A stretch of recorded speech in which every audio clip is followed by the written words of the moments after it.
Irmãos, bom dia a todos. Como é que vocês estão? Meu nome é Pedro Costa e eu sou filho do pastor Antônio. Eu recebi o convite dele recentemente para poder dar essa aula do Catecismo de Heidelberg. Ele tem tido muitas tarefas, tem produzido muito conteúdo, a rotina dele está bem cheia e dessa forma eu poderia aliviar um pouco o peso sobre os ombros dele. Eu fiquei muito grato pelo convite. Eu sou estudante de teologia, termino a minha graduação pela Faculdade Teológica Sul-Americana agora em julho e estudo a teologia reformada há alguns anos, sou amante da teologia reformada, desde que meu pai me apresentou os muitos livros que ele tem aqui. Comecei a ler um por um e fiquei apaixonado por autores como Martin Lloyd Jones, o John Stott, Calvino, Lutero, Agostinho, John Owen, Jonathan Edwards, Charles Spurgeon e muitos outros. Também amo estudos da história da igreja, da história do povo de Deus no Antigo Testamento. Enfim, vou tentar compartilhar um pouco do que eu amo aqui com vocês e pedindo a Deus para que a gente possa sair daqui edificado hoje. Eu acredito que aquele que está ensinando alguma coisa referente à Bíblia, ou aquele que está pregando, ele sempre tem que ter como alvo sair dali tendo pregado a si mesmo, sabe? Antes de pregar aos outros. Então peço que Deus me edifique aqui e que edifique vocês também, em nome de Jesus. O meu pai, eu vou dar continuidade às últimas perguntas que ele respondeu do catecismo. Ele respondeu algumas perguntas do domingo de número 8, aqui no subtítulo do livro. Quem não tem o Catecismo de Heidelberg, eu recomendo muito que adquira.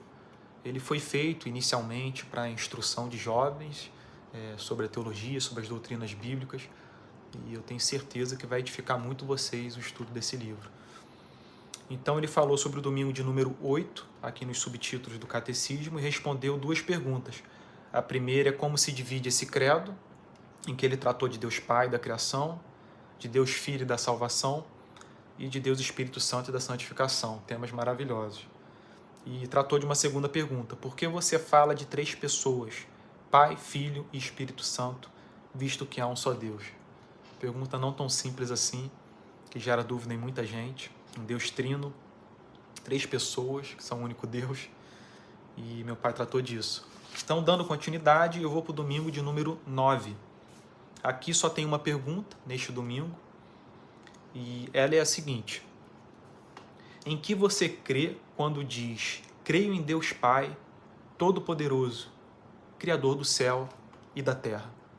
Eu gosto sempre quando eu me encontro diante de uma pergunta em que aparentemente ela não tem nada de especial, eu sempre busco perguntar a mim qual é a importância dela.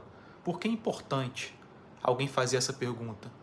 Em que você crê quando diz, creio em Deus Pai, Todo-Poderoso, Criador do céu e da terra? A primeira coisa é que as pessoas dizem que creem em muita coisa. Eu digo, as pessoas dizem facilmente que creem em Deus. E endossam esse Deus através de suas vidas. Mas você vê pessoas de vidas completamente opostas, sabe, em rumos completamente diferentes, professando crer no mesmo Deus. Então, qual é o verdadeiro Deus? Sabe, ainda mais no mundo como hoje, com as redes sociais, colocando em exposição a vida de tanta gente, de uma maneira que nunca aconteceu antes na história. Por exemplo, as pessoas ricas e famosas. Nunca na história da humanidade se teve tanto acesso às rotinas dessas pessoas, ao que elas fazem quando acordam, quando almoçam, de noite, de madrugada. Alguns gravam cada minuto da vida, sabe? E fazem vídeos utilizando todos os seus bens, como carros, lanchas, viagens, jatos. E muitas vezes o nome de Deus está vinculado a isso tudo. Ele pode abençoar alguém assim, mas será que seria legal endossar uma vida como essa, utilizando o nome dele? Em que você crê quando diz, creio em Deus Pai, Todo-Poderoso, o Criador do céu e da terra? Um outro motivo que me parece importante a gente perguntar a importância dessa pergunta é o que nós estamos vivendo aqui desde 2018 no nosso país. É bem verdade que o rumo que essa ala extrema do bolsonarismo tomou é completamente diferente da vida de uma série de outros irmãos e irmãs e que professam o mesmo Deus. A palavra Deus está praticamente estampado nesse movimento, né? Como diz aquele slogan, Brasil acima de tudo, Deus acima de tudo, Brasil acima de todos, se eu não me engano. Então, né, que Deus, né? Que Brasil, né? Acima de quem? E acredito que se faz mais do que necessário hoje, na nossa geração, que a profissão de fé que a gente faça com os lábios esteja acompanhada da nossa conduta. Caso ela não estiver, a profissão dos lábios será destruída e o bom testemunho se tornará em mau testemunho.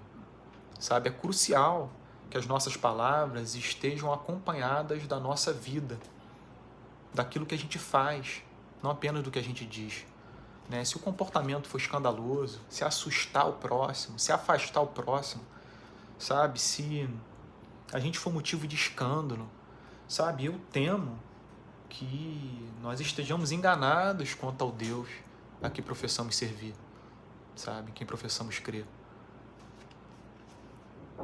É muito importante que a gente saiba diferenciar, através das nossas vidas, aquilo que a Igreja de Deus como um todo, hoje na nação, professa ser o próprio Deus. Porque a igreja ela se tornou um corpo muito misto. E eu vejo irmãos nas redes sociais que possuem vidas completamente diferentes e todos falando do mesmo Deus. Isso na cabeça do não cristão pode causar um nó muito grande, principalmente quando esse grupo que professa a fé briga uns com os outros, sabe? Isso se torna um motivo de escândalo. Vocês lembram quando Paulo diz aos Coríntios que se um gentio, um não cristão, chegasse numa reunião deles e todos ali estivessem falando em línguas juntos, ele não acharia que estão todos bêbados? Gente, se um não cristão olha com cuidado para o que está acontecendo hoje no nosso país e para o que se transformou a igreja de uma maneira geral, é algo assustador, sabe? Isso encanta pouca gente, sabe? Nós temos muito que responder a Deus pelo que tem acontecido nos últimos anos na nossa nação, mas muita coisa.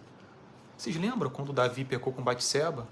O profeta Natan se dirige a ele, diz que como consequência a espada se levantaria sobre o seu reino, né? Ele teve muitas dificuldades com seus filhos e todas as gerações subsequentes foram resumidas em reis maus, idólatras, alguns poucos fiéis e piedosos, muitos golpes de Estado, assassinatos, abandono da lei do Senhor, associação com outros povos que adoravam outros deuses, e por aí vai. Enfim, quando Davi peca, Natan diz isso, que a espada se levantaria contra a sua família, contra o seu reino, e também acrescenta algo. Ele diz que o primeiro filho de Batseba infelizmente morreria, e que isso ocorreria porque, devido ao comportamento de Davi e por quem Davi era, ele permitiu que, através do seu comportamento, os povos ao redor blasfemassem o nome de Deus. Davi era um rei muito piedoso, muito, mas muito famoso naquele tempo. E todos sabiam quem era o Senhor de Davi, a quem ele adorava, a quem ele cultuava, sabe? Tantos do seu reino quanto do reino ao redor. A fama permitiu isso. E com grande poder, com uma grande fama, vem uma grande responsabilidade. Infelizmente, esse homem, segundo o coração de Deus, cometeu esse pecado gravíssimo, e por causa desse pecado, os povos ao redor, os reis, os príncipes, as pessoas comuns, observaram o que aconteceu e disseram: mas que Deus é esse? Sabe? Ele está agindo como agem as pessoas do nosso povo, como agem pessoas de outros povos. Não tem nada de diferente nele. E assim a porta do evangelho é fechada aos de fora, né? Não é simplesmente que o nome de Deus é blasfemado, mas a obra do Espírito Santo é dificultada pelo nosso comportamento, a obra de evangelização, sabe? Eu tenho certeza que isso está em curso no nosso país. devido à falta de temor a Deus. Então, depois dessa longa digressão, esses são alguns dos motivos de que eu penso ser importante a pergunta, de por que é importante essa pergunta. A gente precisa apresentar com a nossa vida, além de com os nossos lábios, quem é esse Deus que nós professamos. E que as pessoas creiam que nós creiamos nele, sabe? E que o nosso comportamento seja um reflexo de quem ele é. A resposta dessa pergunta que nós temos no Catecismo de Heidelberg é a seguinte: creio que o eterno Pai de nosso Senhor Jesus Cristo criou do nada o céu, a terra e tudo que neles há. As pessoas precisam saber através de nós, elas precisam ter contato através de nós com Deus Criador. Sabe, essa ideia de mãe natureza, do acaso, de que após a morte acabou, sabe? Como assim? Tem que haver uma mente eterna, absolutamente perfeita, meticulosamente perfeita por trás da criação. Porque a criação, a perfeição dela é um reflexo desse ser. É um reflexo de quem o criou. Eu me lembro que Agostinho, durante alguns anos de sua vida, ele aderiu ao maniqueísmo, que era uma concepção de vida dual, algo oriundo dos povos indo-iranianos, os persas, que vieram a tomar a Babilônia depois do segundo exílio, o exílio de Judá. Eles eram povos oriundos da Índia e do Irã. E Agostinho acabou aderindo em seu tempo a uma concepção de vida que foi sendo sistematizada nesse tempo, nesse período, chamada zoroastrismo, de um suposto profeta de nome Zoroastro, possivelmente existiu. Isso se perpetuou durante muitas gerações e no tempo de Agostinho você tem o maniqueísmo de um homem chamado Mani. Agostinho acabou aderindo a essa concepção de vida, que era uma concepção dual, ou seja, existem dois elementos no universo, um bom e um mal. Existe o bem e o mal. E são elementos opostos e que estão em confronto constante. Mas isso é muito interessante. Agostinho, em determinado momento da sua vida, ele bate o olho na perfeição da criação, na perfeição do céu, das estrelas, sabe? Ele vê algo tão equilibrado, tão belo, sabe? Algo tão impressionante que ele é levado a abandonar o maniqueísmo. Por quê? Porque ele chegou à conclusão de que era impossível que existisse um poder, um elemento mal de igualdade com o bem. Porque senão a perfeição do universo não refletiria essa beleza, sabe? Seria algo difuso, confuso, sabe? Algo simplesmente de trevas, de choques, algo deformado. Quando nós vemos, apesar da queda, nós vemos reflexos dessa perfeição oriunda do caráter do nosso Deus. Então Agostinho é levado a abandonar o maniqueísmo. Por quê? Porque para ele era impossível que existisse um poder de igual que confrontasse esse Deus. O que nos leva à conclusão de que aqueles que se voltam contra Deus, aqueles que Deus tem como inimigos, Satanás e seus anjos, por aí vai, não estão em pé de igualdade com ele. São criaturas que se rebelaram, sabe? Mas sobre hipótese alguma, elas têm como fazer frente a esse Deus. São simplesmente rebeldes que precisam ser desarmados e depor as suas armas, O que não acontecerá com Satanás e seus anjos, mas com os membros da nossa raça. O Evangelho nos convoca a isso. Então, creio que o eterno Pai de nosso Senhor Jesus Cristo criou do nada o céu, a terra e tudo que neles há. Ele é o Deus Criador, Pai eterno de nosso Senhor Jesus Cristo. Como diz o livro de Hebreus, pela fé, nós cremos que o universo foi feito pela palavra de Deus. Então, nós acreditamos que Deus, e como diz as Escrituras, através do seu próprio Filho, criou todas as coisas, de modo que sem ele, nada do que existe viria a existir, como diz Paulo em Colossenses. Então, o Senhor Jesus, ele é o Verbo, ele é o início e o fim. É ele quem o Pai usou para criar todas as coisas. Como nós vemos em Colossenses, em Hebreus capítulo 1, dois capítulos maravilhosos, Colossenses 2, se eu não me engano, e Hebreus capítulo 1, onde nós temos exemplificado a divindade do Senhor Jesus. É algo fantástico. Olha o que diz, por exemplo, o livro de Hebreus, capítulo 1. O Filho, que é o resplendor da glória de Deus e a expressão exata do seu ser, sustentando todas as coisas pela sua palavra poderosa, depois de ter feito a purificação dos pecados, assentou-se à direita da majestade nas alturas, tendo se tornado tão superior aos anjos, quanto herdou mais excelente nome do que eles. E olha esses poucos versos, só para fundamentar bem essa parte da resposta do catecismo. Pois a qual dos anjos Deus em algum momento disse: você é meu filho, hoje eu gerei você.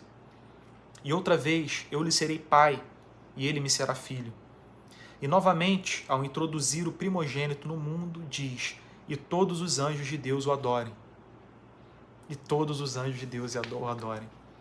Ainda quanto aos anjos, diz a respeito dos anjos: aquele que a seus anjos faz ventos, e a seus ministros labareda de fogo.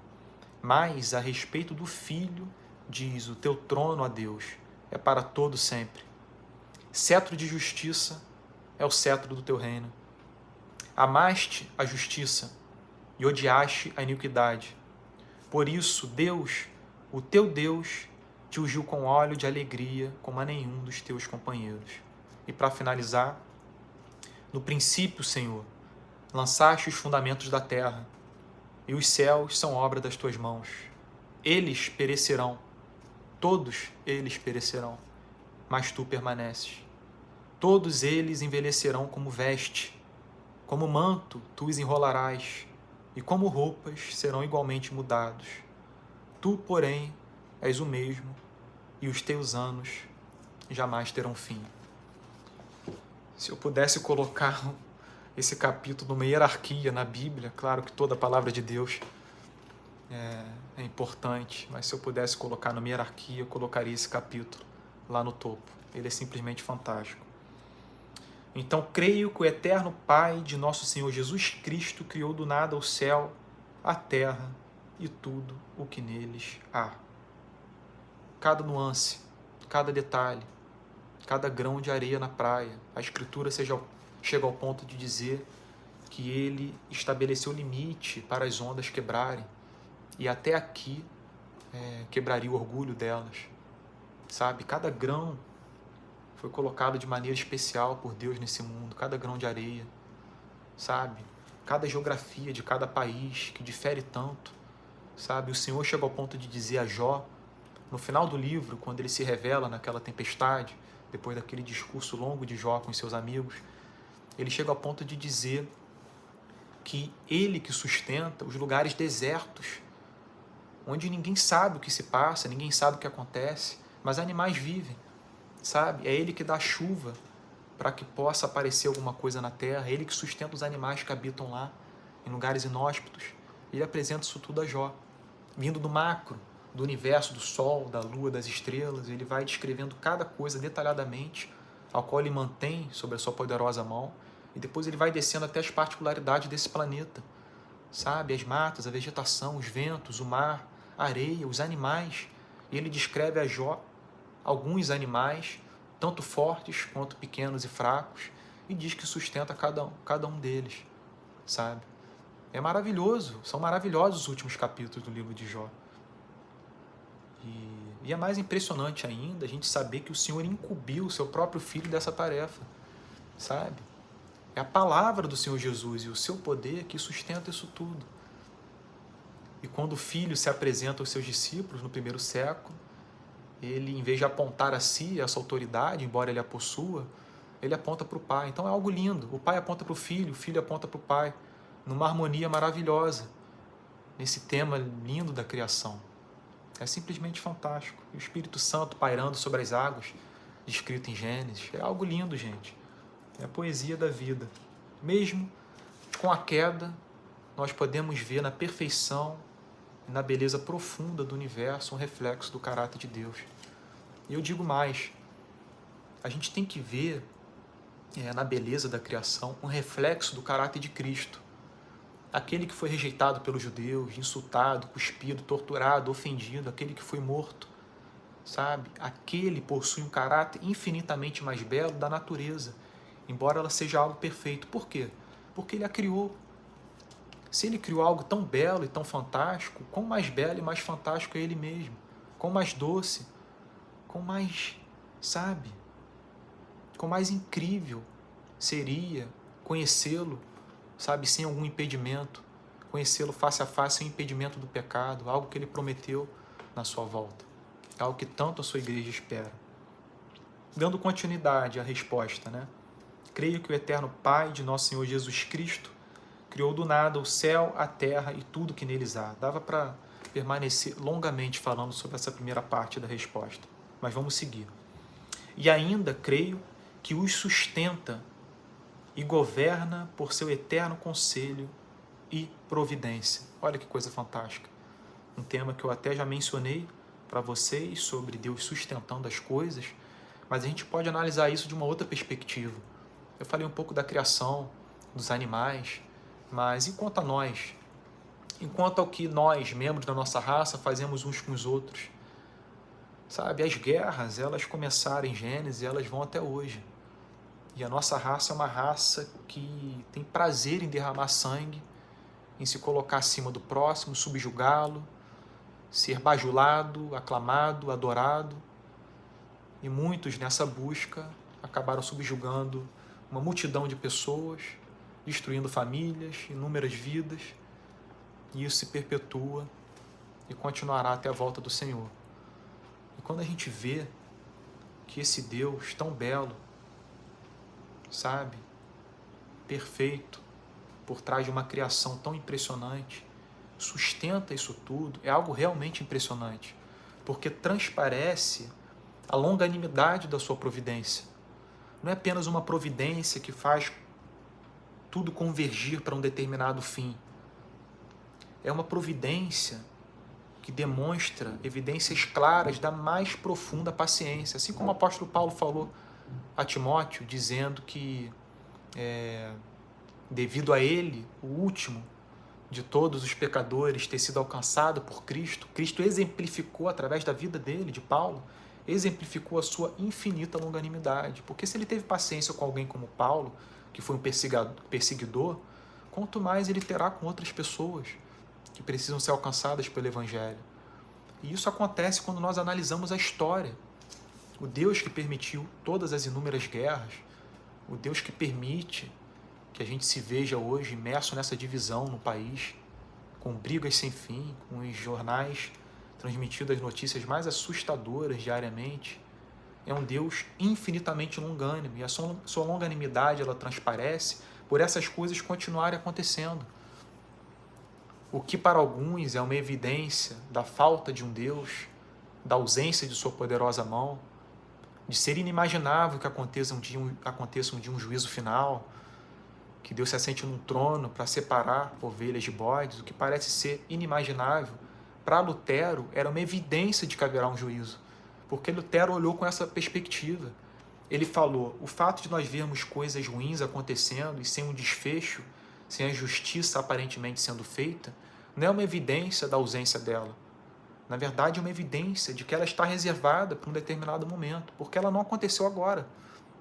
Se Deus é quem é, e se a sua providência faz com que tudo concorra para um determinado fim, e se ele sustenta todas as coisas e permite todas as coisas, ele haverá de julgá-las, inclusive aquelas às quais nós hoje não temos respostas e não compreendemos. Quando eu olho para o meu estado, por exemplo, eu que sou do Rio de Janeiro, nascido e criado aqui, quando eu olho para um estado violento como o Rio, para políticos avarentos, não se preocupam com o povo, para policiais corruptos, para traficantes cruéis, para milicianos, quando eu vejo isso tudo acontecendo, o que me transparece é a longanimidade desse Deus. Especialmente quando você vê pessoas mais e que detêm muito poder, possuindo uma vida longa, cheia de filhos, de bens, muita prosperidade, de saúde. Deus é muito misericordioso e isso pode ser pode causar muitas dúvidas, mas nós deveríamos ter esse sentimento da sua grande longanimidade acompanhado por um profundo temor, sabendo que todos haveremos de prestar contas a esse Deus paciente e que nos observa em secreto. Continuação da resposta. E ainda nos sustenta e governa por seu eterno conselho e providência. Ele é também meu Deus e meu Pai, por causa de seu Filho, Cristo. Que coisa linda. Ele é também meu Deus e meu Pai, por causa de seu Filho, Cristo. Por causa da obra de Cristo, de sua obra sacrificial, da expiação que ele fez na cruz pelos nossos pecados, nós somos coparticipantes da sua natureza. Nós somos coparticipantes do seu reino. Tudo por adoção. Deus, através de Cristo, nos adotou. E como disse Calvino, num comentário seu sobre 1 Coríntios, que eu acho fantástico, uma simples frase, tão profunda, tão cheia de significado, e que eu nunca vi ninguém dizer algo parecido. Falando sobre a morte de Jesus, ele diz: o amor com que Jesus nos abraçou o levou a unir-se a nós. A obra sacrificial de Cristo que ele teve pela sua igreja não é nada mais, nada menos do que uma união invisível e espiritual com o seu povo. Nós passamos a ser seus irmãos, suas irmãs, como ele respondeu àqueles que perguntavam: sua mãe e seus irmãos estão chamando por você. E ele disse: estão vendo esses? Este é meu pai, minha mãe, meu irmão, minha irmã. Todo aquele que faz a vontade de Deus, esse é meu pai, minha irmã, minha mãe e meu irmão. Então nós somos adotados na família de Deus através de sua obra. E esse é um desfecho sublime do plano de Deus da salvação. Nós podemos ser chamados de seus próprios filhos, termos parte no seu reino, a ponto dos anjos hoje ministrarem a nosso favor, como diz a Escritura. Olha que coisa fantástica. Jesus chegou ao ponto de dizer, quando os discípulos estavam constrangendo crianças que estavam se aproximando de Cristo, Cristo diz: não as constranjam, não impeçam que elas venham até mim. E digo-vos que se vocês não se converterem, se tornarem como crianças, jamais entrarão no reino dos céus. E os anjos deles estão olhando por elas. Os anjos das crianças olham por elas. O Senhor apresenta um fato impressionante de que existem anjos cujo ministério envolve a proteção, o cuidado de crianças, assim como nós. Ele é também meu Deus e meu Pai, por causa de seu Filho, Cristo. Continuação ainda da resposta. Nele confio de tal maneira que não duvido que dará tudo o que for necessário para meu corpo e minha alma. Olha que coisa fantástica. Nele confio de tal maneira que não duvido que dará tudo o que for necessário para meu corpo e minha alma. Eu gostaria de poder fazer essa afirmação. Nele confio de tal maneira. Eu acredito que eu estou no processo de construção, de santificação, mas assim como os discípulos que pediram para que Cristo aumentasse a fé deles, eu gostaria de pedir que ele aumentasse a minha confiança nele. Porque a confiança em Cristo através da fé, ela é a base para a ausência de dúvida. Sabe? Ela é a base para você poder sair do barco e caminhar pelas águas e não afundar como Pedro afundou. Sabe? É você poder ouvir Cristo dizendo: por que você duvidou? E atender esse chamado. Atender essa bela e linda confrontação. Por que você duvidou? Por que você duvidou de mim? Por que você temeu? Por que você teve medo? Nele confio de tal maneira que não duvido que dará tudo o que for necessário para o meu corpo e minha alma. É as bem-aventuranças, é o Sermão do Monte purinho isso aqui. É Jesus falando que as aves têm quem os sustenta. E se a ave, um serzinho tão pequeno, tão frágil, que de repente cai do céu e nós passamos por algumas, às vezes, ignoramos, se elas não caem sem o consentimento do nosso Deus, quanto mais aquelas criaturas que foram criadas à sua imagem, à sua semelhança. Então ele sustenta, sabe? Não somente o nosso corpo, dando a subsistência para a nossa vida biológica e sua continuidade, assim como ele faz com inúmeros povos ao redor do planeta e fez durante todo aquele período do Antigo Testamento. Deus se revelou aos hebreus e os demais povos ao redor. Enquanto se revelava a eles, ele sustentava esses povos, cuidava das inúmeras famílias, fazia com que o alimento e o pão chegassem à mesa. É o que Paulo disse em muitas de suas pregações em Atos. Se vocês estiverem lembrados, na sua primeira viagem missionária, na qual ele passa pelas cidades de Antioquia, da Pisídia, Icônio, Listra e Derbe, em Antioquia ele prega e logo os judeus se levantam contra ele. A mesma coisa acontece em Icônio. Então ele vai para Listra com Barnabé. Os judeus que haviam se levantado contra ele em Antioquia perseguem Paulo até Listra, num trecho de aproximadamente quase 200 quilômetros. 200 quilômetros a pé. Essas pessoas vão lá devido à amargura e ao ódio ao apóstolo Paulo. O apóstolo Paulo, nesse momento, havia curado uma pessoa e, no entendimento da cultura da época, eles entendiam que alguns deuses poderiam se personificar, né, e se encontrar como seres humanos e agir. Então eles entenderam que Paulo e Barnabé eram um deus e chamaram Paulo de Júpiter e Barnabé de Mercúrio, se eu não me engano. E depois que Paulo entendeu que eles estavam começando a querer sacrificar animais por ele e Barnabé, porque eles estavam falando em outra língua, quando Paulo entende isso, ele tenta com muito esforço impedir que eles façam esses sacrifícios. E ele diz que o Deus, vou até ler para vocês, ele diz que o Deus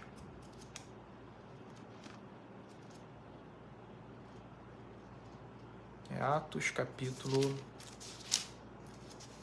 Falando Barnabé, Icônio, Listra, está aqui. Ó. A Barnabé chamavam Júpiter e a Paulo Mercúrio. Então Paulo se dirige a eles e diz: Senhores, por que estão fazendo isso? Nós também somos seres humanos como vocês, sujeitos aos mesmos sentimentos, e anunciamos o Evangelho a vocês para que se convertam destas coisas vãs ao Deus vivo, que fez o céu, a terra, o mar e tudo que neles há. Nas gerações passadas, Deus permitiu que todos os povos andassem nos seus próprios caminhos. Contudo, não deixou de dar testemunho de si mesmo, fazendo bem, dando a vocês chuvas do céu e estações frutíferas, enchendo o coração de vocês de fartura e de alegria. Ele repete a mesma coisa em uma das suas pregações, para mim, mais belas, em Atenas, no capítulo 17 de Atos. Também diz que Deus sustenta a humanidade desde o início. Enfim, nele confio de tal maneira que não duvido que dará tudo o que for necessário para o meu corpo e a minha alma. E quão importante é que ele deu o que é necessário para a nossa alma, meus irmãos. Quão importante. Quando a alma adoece, que adianta o alimento do corpo? Né? E se eu pudesse pedir alguma coisa a mim e a vocês hoje, eu pediria que o Senhor nos concedesse esse alimento para a alma, sabe? E eu não vejo como exemplificar de uma maneira mais bela que esse alimento seja a palavra de Deus e um espírito de oração e de comunhão com Deus. Sabe, é o contato com a palavra de Deus e um espírito de oração. Spurgeon chega ao ponto de dizer em uma de suas pregações que o espírito de oração é mais importante do que a oração física. Aquela oração regrada, que você tira um momento para orar com início, meio e fim, com hora marcada. Spurgeon diz que nós devemos alcançar o retiro espiritual através de um espírito de oração e, quando o alcançarmos, buscarmos mantê-lo. E ele diz que as orações mais profundas que ele fazia, isso é algo simplesmente lindo, não se davam quando ele estava às vezes sozinho em casa, orando de uma maneira certa, com hora marcada, mas às vezes ele elevava o seu coração a Deus no meio de uma multidão e Deus se comunicava com ele. E às vezes ele diz que Deus enchia tanto a alma dele, que quando ele se voltava para olhar o que estava acontecendo ao redor, ele se espantava de ainda estar entre os homens. Irmãos, é disso. Alimento para a alma é isso. É você viver olhando essa vida dessa metade para cima. Um exemplo simples, mas eu diria que tem um quê de importância nele. Quanto mais a gente vive olhando dessa vida, essa vida da metade para baixo, é preocupação com essa vida, com esse mundo, com bens, com a terra.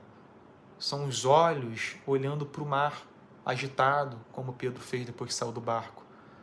Mas quando você eleva os olhos e olha para Cristo, e de Cristo para cima, a sua fé é fortalecida. Você não se preocupa mais de estar caminhando por cima das águas. Você não se preocupa com o barulho do vento, com o poder das ondas. E você não duvida, você não tem medo.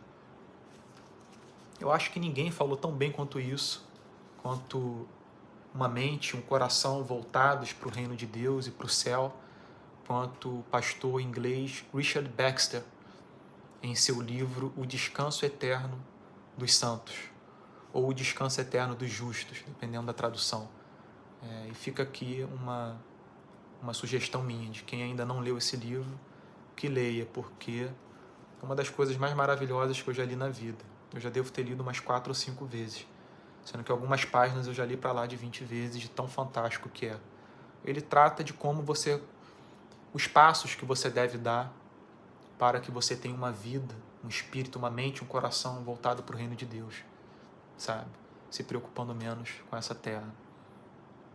Então é isso, é alimento para o corpo e alimento para a alma. Eu não consigo ver na minha vida e na Escritura um alimento para a alma que não tenha envolvido o estudo da palavra de Deus e o amor pela palavra de Deus e uma vida em espírito de oração. Que nada mais, nada menos do que uma comunhão contínua com o Espírito Santo. É você desejar não entristecê-lo por nada nesse mundo. Tomar muito cuidado, sabendo que ele é delicado como uma pomba. Apesar de fazer parte da Trindade, de ser Deus soberano, quando Ananias e Safira pecaram, Pedro diz que eles pecaram contra o Espírito Santo. E diz, vocês não pecaram contra homens, mas pecaram contra Deus. E é você saber que, apesar de Deus, ele tem uma natureza delicada, que você pode ofendê-lo, entristecê-lo e perder as suas influências no coração. E você tem que prezar por manter essas influências. Tomar cuidado para não perdê-las, sabe? Nele confio de tal maneira, e aqui estamos finalizando, que não duvido que dará tudo o que for necessário para o meu corpo e minha alma. E no final da resposta, e que ele transformará em bem todo o mal que me enviar nessa vida conturbada. Tudo isso ele pode fazer como Deus Todo-Poderoso e quer fazer como Pai fiel.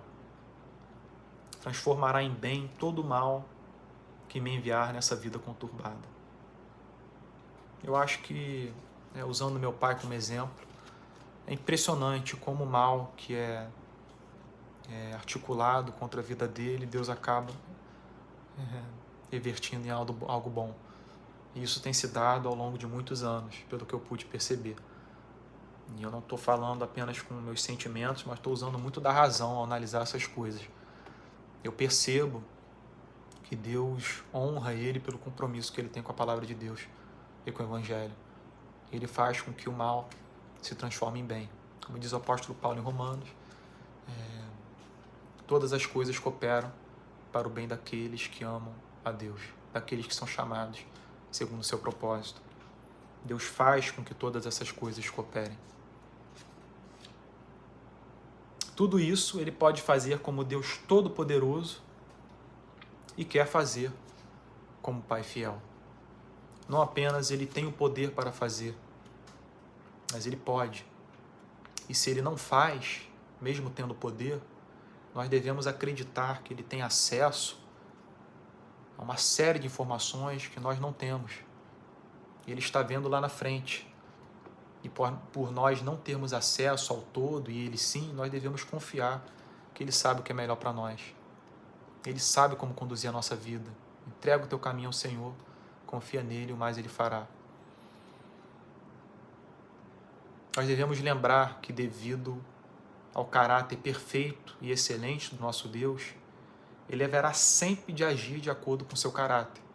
Um ser perfeito, sublime e absolutamente santo haverá sempre de agir em seus planos e em seus propósitos de uma maneira fiel ao caráter dele. E se nós cremos nisso, nós devemos acreditar que o caminho que ele determinou para a nossa vida, ele haverá sempre de ser o caminho mais excelente, apesar do que aconteça. Por quê? Porque ele age de acordo com o seu próprio caráter. Ele haverá sempre de agir assim, ele nunca vai tomar atalhos, sabe? O propósito que ele teve para a vida de alguém grande como Davi vai ser o propósito que ele teve para a vida de alguém pequeno como Mefibosete, coxo dos pés, sabe? E usou Davi para abençoar aquele homem. E assim por diante. Ele é o Deus que cuida dos seus grandes servos, assim como os pequenos, e faz com que muitos dos primeiros naquele dia deem lugar àqueles que foram os últimos entrem primeiro, e recebam proeminência, recebam o seu louvor, o seu amor. Que Deus abençoe vocês, meus irmãos. Espero que Deus tenha falado ao coração de cada um de vocês, que Deus abençoe o culto dos irmãos, se vocês nos acompanharem em breve na mensagem, que Deus abençoe também a vida de vocês neste domingo, e nos vemos, se Deus quiser, na semana que vem. Espero que tenham gostado. Eu, como disse, nunca vou fazer jus à aula do meu pai, mas tenho determinado no meu coração de entregar o meu melhor para aquilo que Deus me chamou. Sempre entregar o meu melhor, contando sempre com a assistência dele e com a graça dele.